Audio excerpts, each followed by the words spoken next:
Today, the United States launched a trade war against Canada, their closest partner and ally, their closest friend. At the same time, they're talking about working positively with Russia, appeasing Vladimir Putin, a lying, murderous dictator.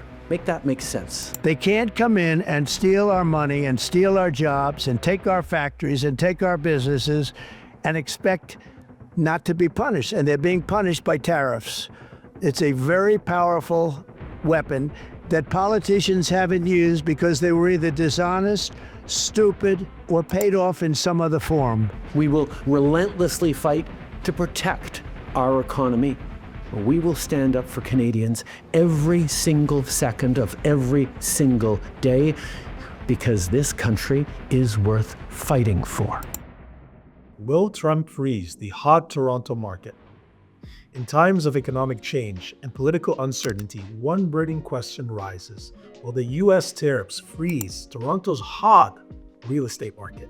Stick with us as we break down the facts, the expert insights, exclusive drafts, and the real-life examples that will keep you watching. Good day, Toronto. This is Omar Samad from Samad Homes Realty, your navigator through the twists and the turns of the Toronto real estate market. If you are puzzled by the tariffs and the political election, watch the whole video so that we can try to unpack all of this and try to find clarity together. Before we delve into the economical impacts, let's consider our political backdrop. With the provincial elections set for February 27, 2025 and the federal elections due before October, the stakes are high. Political outcomes can significantly sway our markets, and most of us are hoping that these changes will bring the antidote to all our fears. And some of us fear that there is no antidote in sight. Let's start with what's on everybody's mind: the Bank of Canada's recent rate decision. The cut of 25 basis points might seem a little discouraging for somebody who's really eager to get into the real estate market. But in that announcement, the interest rate cut was only half the story. Alongside the rate cut, major policy shifts were announced. The end of quantitative tightening and the move towards quantitative easing is starting as early as March. So let's define what these two terms mean. Quantitative tightening pulls money out of the economy to slow down the market. Quantitative easing does the opposite. It's pumping money into the market in order to stimulate it. What do you think will happen if we start pumping money back into the economy? One thing it could do is increase competition between banks that are fighting for new business. And this could actually start some rate wars. And tell me, who doesn't love rate wars? But more importantly, the Bank of Canada hints that the rates will continue to drop over the next 6 to 12 months. So, my dear buyer, looks like we're on the up and up. However, here is the twist. While opportunities to save on mortgages increase, finding the dream home at this moment might not be so easy. Despite what seems like abundant inventories, the reality on the ground tells a very different story. Quality homes are selling very quickly and often disappearing from the market as soon as they are listed. Meanwhile, less desirable properties are lingering, contributing to a bloated count of total listings. Here's a real story from one of our recent condo buyers that had a pretty healthy budget. When we were looking at what he could afford, there was almost 250 listed properties that were options for her that popped up into this criteria. Yet when we started to look through it in more detail, only 6 or 7 of those listings truly met the criteria. These are the options that sell first, while the majority are revolving inventory that is only exacerbating the supply crunch. Why so? Well, sellers with premium properties are holding off for better market conditions. Now, let's talk about variable rate mortgages. With the bank's recent policy change, rates have come down significantly from the high 7s just months ago.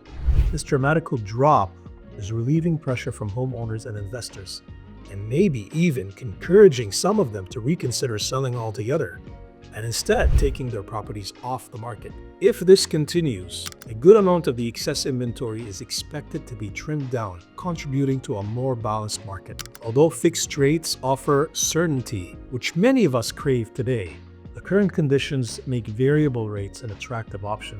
Considering another rate cut could be in the horizon as early as June, locking in with low variable rates now could be a very good strategic move for buyers today. If you're unsure of how to navigate through these options, let us connect you with one of our top-notch mortgage brokers who can offer personalized advice tailored for you and your unique financial situation. Interested? Just send us an email and we'll make the introduction. Finally, let's address the big elephant in the room. The one with the calmed, light blonde hair. The proposed 25% US tariff. While the headline is screaming disaster, it is worth doubling down to understand what's really going on. Did you know that in 2019, none other than the US President, Mr. Trump, imposed a 5% tariff on our neighbor south of the border in Mexico, only to come back after a while and state that there will be no tariffs and that it's only a joke? Well, the reality is it will be a bite on both sides of the fence, hurting the Canadian economy, but also hurting the American economy. And something tells me that Mr. Trump is smarter than that, and that he would not want to have his legendary last name tied to the event that could effectively damage the American market. A real estate investor and tycoon contributing to the plummeting of the stocks and real estate market in the States is not a really good image for Trump. Let's look at what's happening today. Just by virtue of him saying that he will impose a 25% tariff on Canadians, he's creating a lot of confusion and uncertainty. Could this be a mere bargaining chip?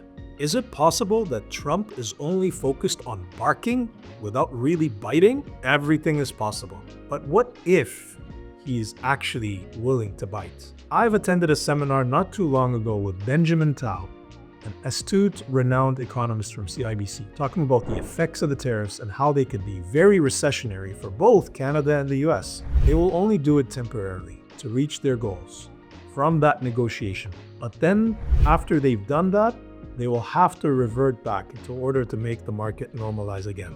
At the end of the day, the only certainty is that this is creating a lot of noise. And man, is it noisy in here. Where there's noise, everybody knows that there's also opportunity, and an informed decision is your best defense at this time. My thoughts are that in the next 6 months, the fog will clear, and those who have made a great decision in times like today are going to reap great rewards. Thanks for joining me on this deep dive into what these turbulent times mean for the Toronto real estate market. This is just one of our monthly explorations designed to keep you informed and always ahead of the curve. Stay curious, stay informed, and let's navigate these exciting times together. Until the next time, keep watching, keep planning, and thrive amidst all of this noise.